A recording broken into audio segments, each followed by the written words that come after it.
you know, don't. If you can make it work, if you can move that hair, it's easier to move the hair physically, take a couple minutes, than to fix it in Photoshop. Because it will always be more annoying than you think it is. All right. I'm going to clip this dress because I'm putting off having to clip that throne again. Kind of I didn't realize that I thought that it would size with, the path would size with the image. I have learned something.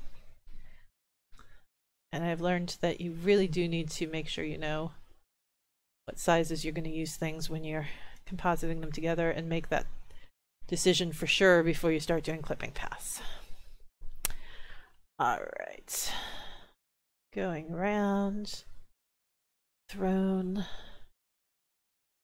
I actually did not take, and this may come back to be a problem, but I didn't take an image of the wood floor alone. And usually I do remember to take that sort of cover image. When you're doing this kind of work, sometimes they call it a plate. You take a blank plate, so then you can make all the edits you want to it, and you've got this safety of the whole background where you don't have to rebuild something that didn't exist. Oh, look at this fun lace. So I'm just going to come in here and give this a loose clipping path. I'll come in and do a much more tight one if I need to. Now I like the color.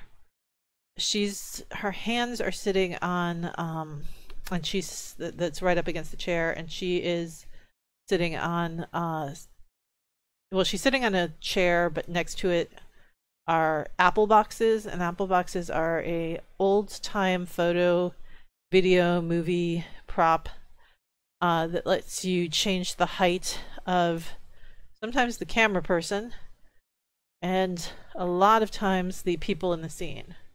And they come in a lot of different heights. There's and they're named because I think probably at first they were actually using crates that apples come in or are packed in when from the orchard, but now they are incredibly sturdy. Like, you would never actually use an apple crate as an apple box because it's too dangerous. And I'm going to smooth out the dress even a little further here, just because I like a clean line.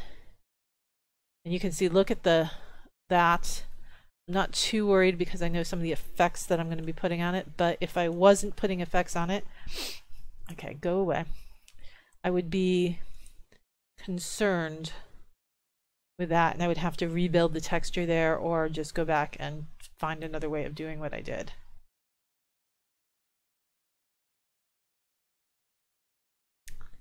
But doing a nice, still trying to get over this cold, which is hanging on like crazy.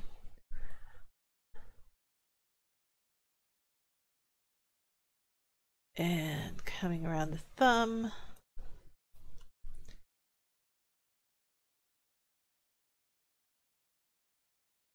So I have a couple of toys to put in here as well. I mean, I didn't want it to be too chunky. But I tried to decide what, like, would be good toys to put in here, and what toys I have. I mean, I bought the blocks for this, so I could have bought anything if I felt strongly about it. My favorite toy when I was a kid, I had a Raggedy Ann, and I wore the Raggedy Ann out so much because I think she was with me from, like, I don't know if it was my first birthday that I got her, but I had her from at least age 2, if not earlier than that. And she was just my boon companion, and we have some very creepy pictures of me dressed up as her. My mom says cute, I say creepy, because when you put clown makeup on a child, it's creepy. And even though she's a rag doll, it's her face is kind of clown shaped. It looks adorable on the doll, not so adorable on me. Or anyone, I suspect. Okay. I'm gonna leave some of these out, making the call as I do it. I was listening to one of my favorite television shows recently is Adam Ruins Everything, which is a great show on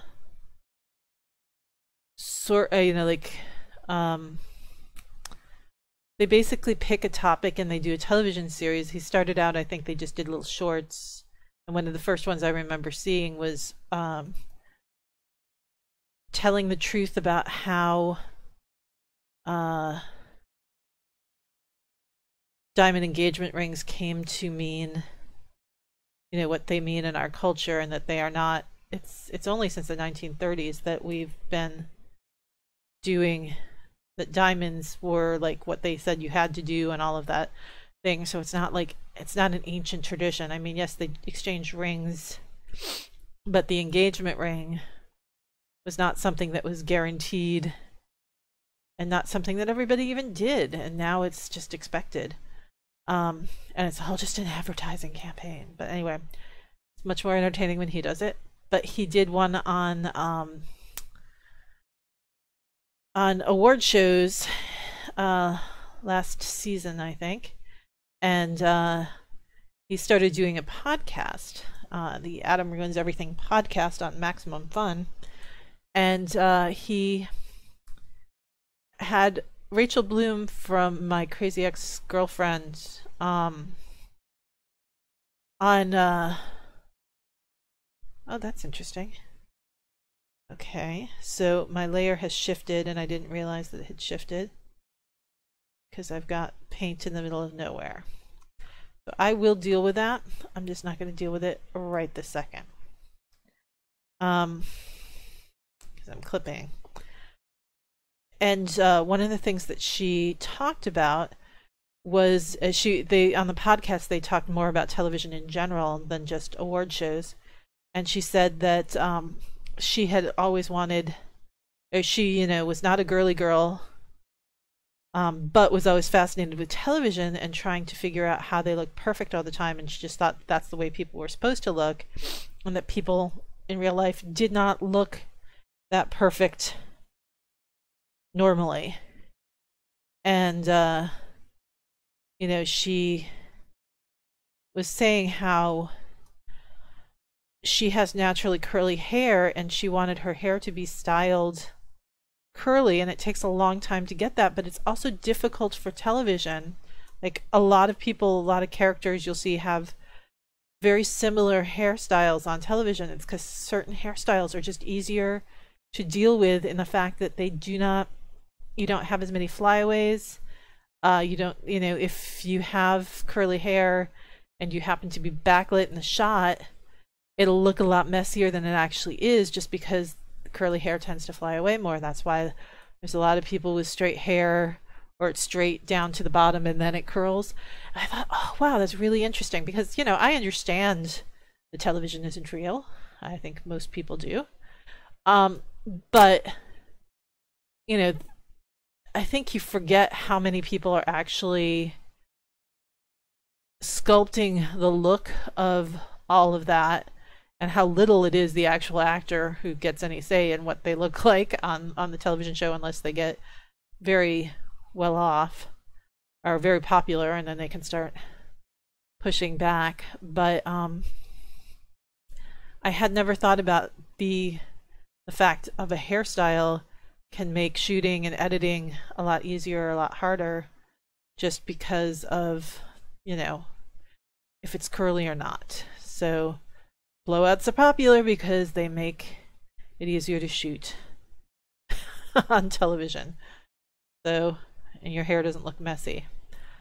So I thought that was interesting. And having to go around, you know, like most people, they have flyaway hair. Like when I do these things, almost everybody has little hairs that stand out, and it's so annoying as the person who has to do the clipping on it, but it's reality. So depending on what kind of image I'm doing, if it's something that I want to have some basis in reality, I do want to leave some of that in here. But if I don't care how real it is, then it doesn't matter as much. So I've just talked a lot about flyaway hair. So any questions that you have, feel free to ask them. I'm almost done with this part of the thing. I am cutting out the shadow, and I know that I may regret that, but I don't know what color my floor is yet, so I don't feel comfortable leaving it in, but I will try to recreate that when I get there. And the nice thing is I will have the reference, because I am going to, I forgot where that I was in the image, actual image. So there's Bella with her clipping path. I'm going to save the path. And I'm going to go like this and go like that. And there you go. So now Bella is here. Now there is this on? Please tell me that this, yeah, okay, so this straight thing, did everything move over? Oops.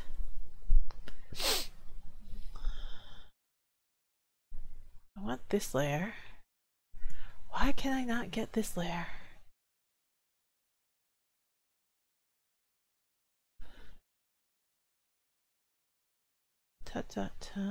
I must have moved stuff without. There we go. Much better. On and off. There we go. No, on, off, on. Alrighty. So none of the letters that I did showed through at all. Interesting.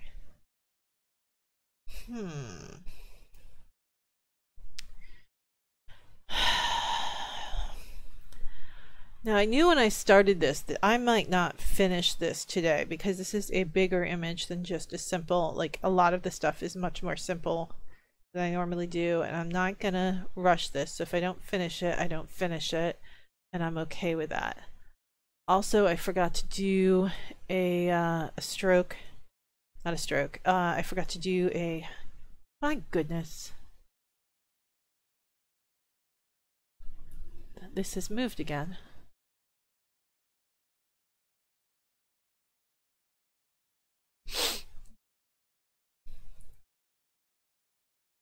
That's weird. All right, I'm going in close.